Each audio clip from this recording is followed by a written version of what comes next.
But then I realized it was just Rowley. A couple of days ago, Rowley was standing near an older kid's locker, and the guy wanted Rowley to move. The guy said, "Step away from my locker, Slick."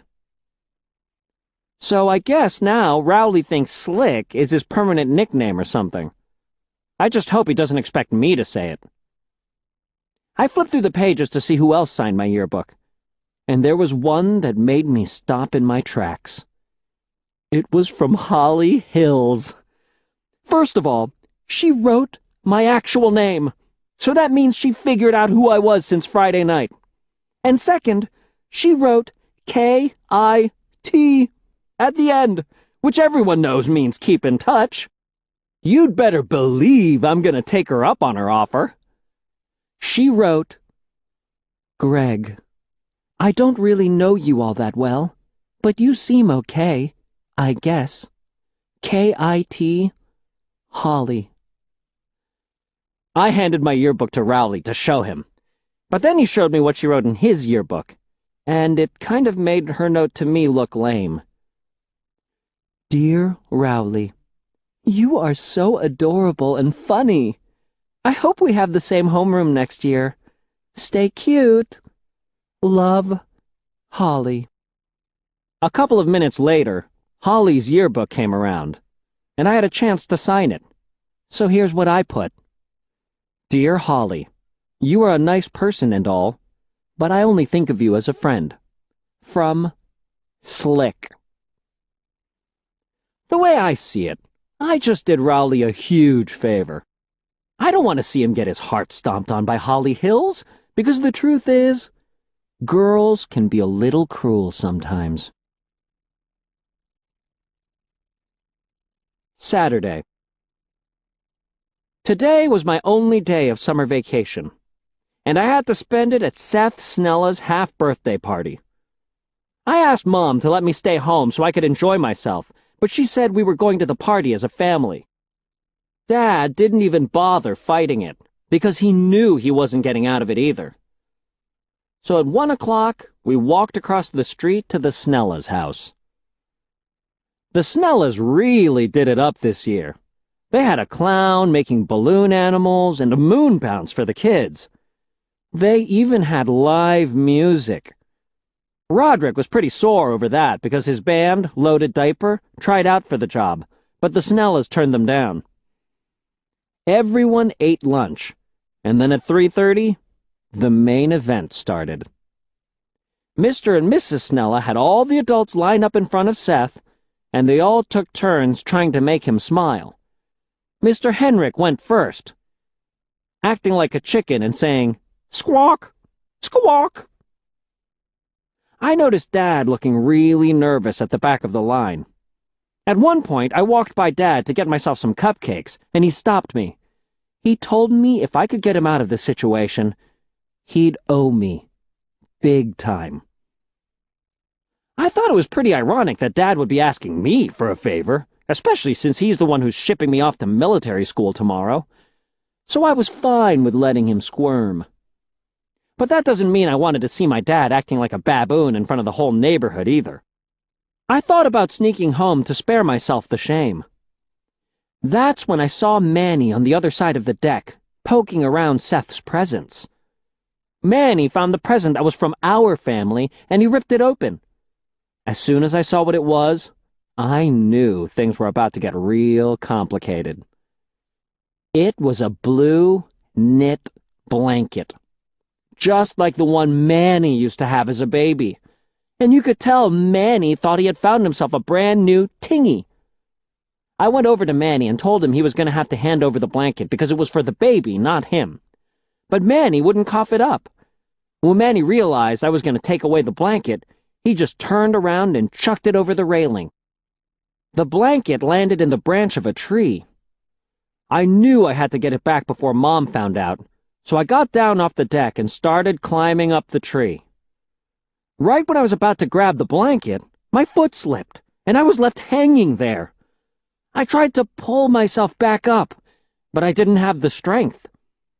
I probably would have been able to do it, but the only thing I had to eat today was a grape soda and the frosting off of a piece of cake, so I had no energy. I yelled for help, but I really wish I didn't call attention to myself, because right when everyone came over to see what was going on, my pants came loose and fell down around my ankles.